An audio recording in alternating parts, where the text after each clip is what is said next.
এটা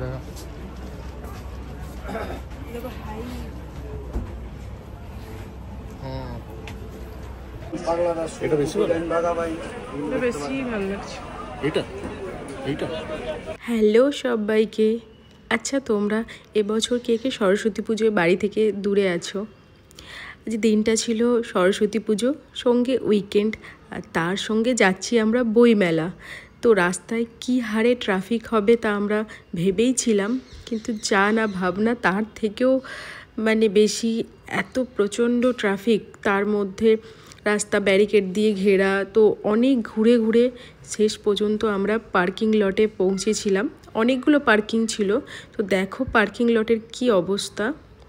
তো গাড়ি পার্ক করে চলো যাওয়া যাক মেন যে অ্যাট্রাকশন বইমেলা। এটা ছিল একটা গেট, 3 নম্বর গেট, অনেকগুলো গেট আছে। তো এখান দিয়ে ভেতরে ঢোকা যাক। খুব সুন্দরভাবে অনেকটা এলাকা জুড়ে চলছিল এই বই মেলাটা, আর খুব সুন্দরভাবে সাজিয়েও ছিল মেলাটায়। আর ভিড় তো ভাবনারও অতীত। চলো এবার টুকটাক বই দেখে নেওয়া যাক।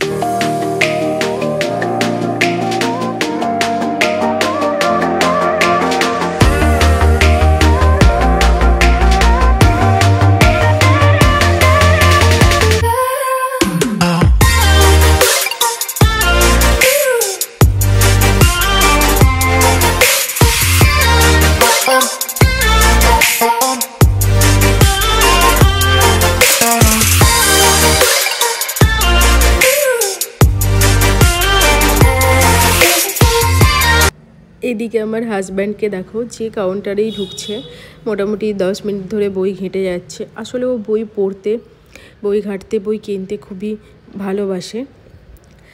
তো এইভাবে এক কাউন্টার থেকে অন্য কাউন্টার বই জাস্ট ঘেঁটে ঘুঁটে দেখছিল, আর আমি এখানে খুঁজে বেড়াচ্ছি বাইরে কোথায় ভালো ফটো তোলা যায়, কোথায় ভালো সেলফি জোন টাইপ আছে। তারপর খুঁজতে খুঁজতে পেয়ে গেছিলাম আমরা একটা খাবারের দোকান। এত সুন্দর বানিয়েছিল ওখানে, পাপড়ি চাটটা আর দই বড়াই দুটো নিয়েছিলাম, দারুণ সুন্দর, মারাত্মক বানিয়েছিল। এখানে প্রচুর খাবারের দোকানও বসেছিল। ইভেন এখানে বইয়ের দোকানে যা না ভিড়, এখানে যে স্টলগুলো আছে, খাবারের স্টলগুলো, সেখানে মারাত্মক ভিড় ছিল। বাঙালি মানেই তো খাদ্যরসিক হবেই। তো খাবার দাবার খেয়ে দিয়ে আবার বই দেখতে চলে গিয়েছিলাম আমরা। তো দেখো একটু বাইরেটা ঘুরিয়ে দেখাচ্ছি।